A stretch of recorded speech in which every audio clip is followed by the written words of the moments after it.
জুলুম এত ভয়াবহ অপরাধ, এত ডেঞ্জারাস বিষয়। মানুষ হয়ে যদি আপনি কারোর প্রতি জুলুম করেন, কারোর প্রতি অবিচার করেন, কারোর প্রতি অত্যাচার করেন, আপনি নিশ্চিত থাকেন আপনি যত ইবাদত বন্দেগী করেন, জালিম এবং অত্যাচারীর অত্যাচার অবিচারের বিচার হওয়া ছাড়া আল্লাহ তাআলা একটি কদম কিয়ামতের ময়দানের সামনে যেতে দিবেন না।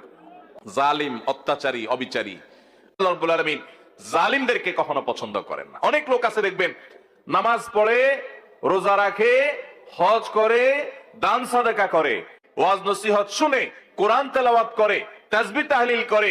অনেক মহিলারা, মা বোনরা আছেন, তারা পর্দা পুশিদাও করে, কিন্তু আবার অন্যের প্রতি জুলুমও করে।